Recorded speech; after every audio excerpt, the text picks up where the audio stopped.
నమస్తే, welcome to our channel. నేను సౌజన్య. YCP MP అభ్యర్థి చెవిరెడ్డి భాస్కర్ రెడ్డి ఒక రిటర్నింగ్ ఆఫీసర్, అది కూడా మహిళకి ఆయన వార్నింగ్ ఇచ్చారు. ఏం చేసినా కానీ కొంచెం చూసి చూడనట్టు ఉండండి అని చెప్పేసి అన్నట్టు. మరి ఈ వార్నింగ్ని ఏ విధంగా మనం అర్థం చేసుకోవాలి ఏంటి? ఈ అంశానికి సంబంధించి మనతో మాట్లాడడానికి, వారి విశ్లేషణని మనతో పంచుకోవడానికి ఈరోజు మనతో పాటు ఉన్నారు సీనియర్ జర్నలిస్ట్ డాక్టర్ దుర్గా వడ్లమని ఉన్నారు. వారితో మాట్లాడదాం.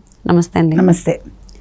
వైసీపీ ఎంపీ అభ్యర్థి చెవిరెడ్డి భాస్కర్ రెడ్డి ఒక రిటర్నింగ్ ఆఫీసర్కి, మహిళకి ఆయన ఒక వార్నింగ్ ఇచ్చారు. కొంచెం చూసి చూడనట్టు ఉండండి, మీరు ప్రభుత్వ అధికారులు, మేము పొలిటీషియన్స్మి అన్నట్టుగా. అంటే దీన్ని ఏ విధంగా అర్థం చేసుకోవాలి అంటారు ఇప్పుడున్న సిచ్యువేషన్లో? అంటే 5 ఏళ్లుగా ప్రతిపక్షాలు ఏవైతే చెప్తున్నాయో, ఇప్పుడు కూడా ఎన్నికల సమయంలో, అంటే ఎన్నికల ప్రచారంలో ప్రతిపక్షాలు ఏవైతే మాట్లాడుతున్నారో వాటికి ఇది ఒక మచ్చుతునక. ఈ చెవిరెడ్డి గారు మాట్లాడిన మాటలు అంటే వీళ్ళందరూ కూడా పాపం అంత సౌమ్యుడు ఆయన కూడా. అసలు జగన్మోహన్ రెడ్డి గారి మంత్రులే సౌమ్యులు, ఎమ్మెల్యేలు ఇంకా సౌమ్యులు. పాపం వాళ్ళకి అసలు నోట్లో వేలు పెడితే కొరకలేరు, వాళ్ళు అంత అమాయకులు. అటువంటి చెవిరెడ్డి గారు కేంద్ర విధుల్లో ఉన్న రిటర్నింగ్ ఆఫీసర్, కేంద్రానికి సంబంధించిన వ్యక్తి ఆవిడ, ఒక మహిళ. ఆవిడ మీద జులుం ప్రదర్శించాడు ఆయన. ఆవిడ ఏం తప్పు చేయలే. ఆవిడ డ్యూటీలో ఆవిడ సక్రమంగా ఉన్నారు. ఇప్పుడు చంద్రశేఖర్ రెడ్డి ఉన్నారు కదా, ఎర్రగొండ్లపాలెంలో, ఆయన తరఫున ఈవిడ నామినేషన్ వేయటానికి వెళ్ళింది, చంద్రశేఖర్ భార్య. ఆవిడతో వాళ్ళ కొడుకు వెళ్ళాడు. ఆ కొడుకు మైనర్లకి ఎలవ్ లేదు, అదే ఆవిడ చెప్పారు నెంబర్ 1. అయినా వాళ్ళు వినరనుకో. అప్పుడు చెవిరెడ్డి వెళ్ళాడు. చెవిరెడ్డి వెళ్ళినప్పుడు చెవిరెడ్డి, మేము ఎమ్మెల్యేలో గుర్తుపెట్టుకోండి, మేము మంత్రులో, మీరు మామూలుగా ఒక ఉద్యోగి మాత్రమే, మేము మీ మీద ప్రైవేట్ కంప్లైంట్స్ ఇస్తే, ప్రైవేట్ కేసులు పెడితే మీ పని ఏమవుతుంది, మీరు కోర్టుల చుట్టూ తిరగాలి, అంటే మీ ఉద్యోగం పోతుంది సుమా అని హెచ్చరించాడు. మీరు ఆఫ్టర్ ఆల్ అన్నట్టుగా మాట్లాడాడు. నేను ఒక ఎమ్మెల్యేని, నేను ఒక మంత్రిని, అది గుర్తుంచుకోండి అని తన అహంకారాన్ని చూపించాడు ఆయన. ఈ సమయంలో ఏం చేశాడు, ఆఫీస్కి వితౌట్ పర్మిషన్ వెళ్ళకూడదు లోపలికి, అక్కడ సంతకం చేసి వెళ్ళాలి. సంతకం చేయలేదు. తర్వాత సెల్ ఫోన్ తీసుకెళ్ళకూడదు, సెల్ ఫోన్ తీసుకెళ్ళాడు ఆయన. ఆవిడతో ప్రైవేట్గా మాట్లాడాలని చెప్పి, ప్రైవేట్గా మాట్లాడేటప్పుడు అక్కడ వీడియో చిత్రీకరణ జరగాలి, అది కూడా జరగనివ్వకుండా చేశాడు. ఇన్ని తప్పిదాలు చేశాడు ఆయన. అంటే వీడియో లేదు కాబట్టి తిట్టాడేమో కూడా మనకు తెలియదు, బూతులు కూడా మాట్లాడి ఉండొచ్చు. కానీ ఆవిడ ఒక లేడీ కాబట్టి ఆవిడ చెప్పుకోలేకపోవచ్చు ఒక మహిళగా. ఎందుకంటే వాళ్ళకు ఉన్న సంస్కారం అది కదా, ముందు బూతులతో మాట్లాడి బూతులతో ఎండ్ చేయటం వాళ్ళ సంస్కారం కాబట్టి అది కూడా జరగచ్చు. సో మనము ఇవన్నీ కూడా, ఈ ఎన్నికల్లో జరుగుతున్న ఈ అక్రమాలన్నీ ప్రజల దృష్టికి పూర్తిగా వెళ్ళాలి. ఎందుకు చెప్తున్నానంటే, మనం ఇలాంటి వాళ్ళని ఎన్నుకుని మనం ఏ సంస్కారం నేర్చుకుంటాం, ఏం అభివృద్ధి జరుగుతుంది రాష్ట్రంలో? అసలు మనం 5 ఏళ్లలో మనుషులు తెలుగు మర్చిపోయారు. భాష, సక్రమమైన భాష ఎవడు మాట్లాడలేకపోతున్నాడు. లేస్తే పిల్లలకు కూడా బూతులు అలవాటు చేసే సంస్కృతి వస్తుంది మనకి. ఇది చాలా అందరం బాధపడాల్సిన విషయం. ఇది అసలు అభివృద్ధి పక్కన పెడితే, ముందు డే టు డే లైఫ్లో మనిషికి మాట తీరు ఏ రకంగా ఉండాలి, ఒక పొరుగువాడితోటి మనం మాట్లాడేటప్పుడు ఎంత మర్యాద ఉండాలి. ఇప్పుడు మర్యాద లేదు. ప్రతివాడిని అరవడం, లేకపోతే తిట్టడం, లేదా బెదిరించడం, ఈ అంశాలు నేర్చుకుంటున్నాం మనం.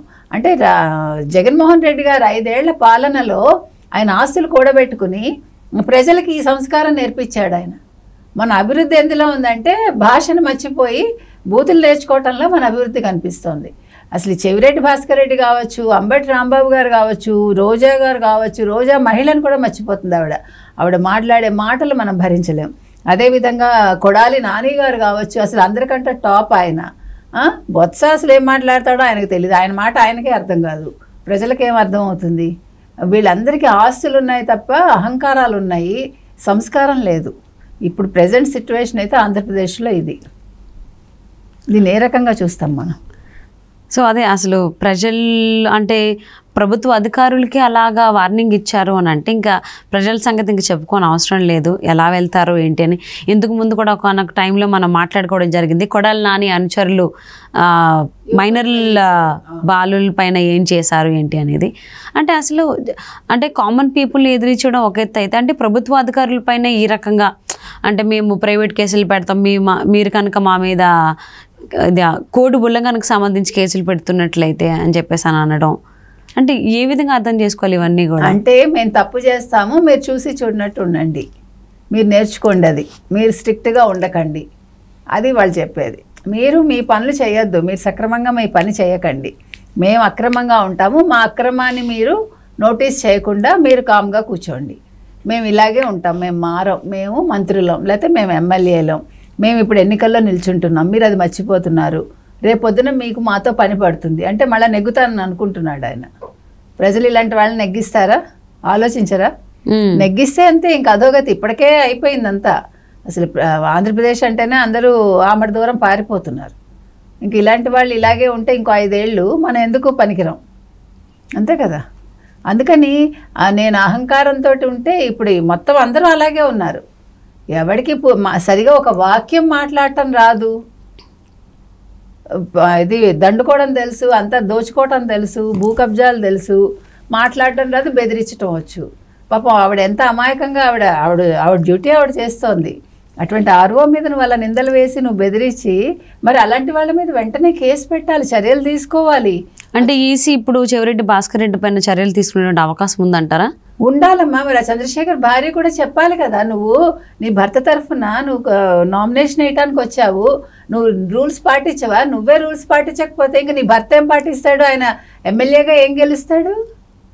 అసలు అంటే సంస్కారం అనేది ఇంట్లో రావాలంటారు కదా, ఆడవాళ్ళకు కూడా ఆడవాళ్ళ ద్వారా వస్తుందంటారు. పోనీ మగాడికి బుద్ధి లేకపోయినా ఆడదానికి బుద్ధి ఉండాలంటారు. తప్పుగా కాదు, మనం మంచిగా తీసుకుందాం. ఆడ మగ అని కాదు, జనరల్గా తల్లి అనేది చాలా చక్కగా పిల్లల్ని పెంచుతుంది, లేకపోతే కుటుంబాన్ని నిర్వహిస్తుంది అంటారు కదా. మరి చంద్రశేఖర్ గారి భార్య ఏం చేస్తాం చూస్తూ నిల్చుంది ఆవిడ. చెవిరెడ్డి మాట్లాడుతుంటే సార్ మందే తప్పు, అలా మాట్లాడకండి అని ఆవిడైనా చెప్పాలి కదా. కొడుకుని ఆవిడ తీసుకురావటం తప్పు, మైనర్ని తీసుకొచ్చాక నువ్వు పక్కన కూర్చోబెట్టి నువ్వు వెళ్ళి అక్కడ అప్లికేషన్ వేసేసి వచ్చేసే నామినేషను, అంతే కదా, సింపుల్ పని అది. దానికోసం ఆవిడని హత్య చేసి మీకేం హక్కు ఉంది? మీరు ఇచ్చారా ఉద్యోగం ఏమన్నా? ఆవిడ కష్టపడి పరీక్షలు రాసి ఉద్యోగం తెచ్చుకుంది, అటువంటి మనిషిని అట్లా ఇబ్బంది పెడతారా? ఎంత తప్పది. వెంటనే అసలు చర్యలు తీసుకోవాలి. ఇప్పుడు కొత్త వాళ్ళు వచ్చారు కదా మనకి, కొత్త ఇంటెలిజెన్స్ బ్యూరో అండ్ దెన్ కొత్త సిపి వచ్చారు కదా మనకి. అవును, విజయవాడలో. కనీసం వాళ్ళైనా దృష్టి పెట్టి ఇలాంటివి జరగకుండా చూస్తే బాగుంటుంది. అట్లీస్ట్ రాబోయేటువంటి రోజుల్లోనే, ఎన్నికలకి కొద్ది రోజులే సమయం ఉంది కాబట్టి ఈ కొన్ని రోజుల్లోనైనా, ఎందుకంటే అధికార యంత్రాంగం అధికారులు కూడా మారారు కాబట్టి, బెజవాడ సిపి కావచ్చు, అలాగే ఇంటెలిజెన్స్ చీఫ్ కూడా మారారు కాబట్టి కొంచెం అన్యాయాన్ని దూరం పెట్టి న్యాయపరంగానే అన్ని పనులు జరుగుతాయని చెప్పేసి ఆశిద్దామండి. Thank you so much Durga గారు.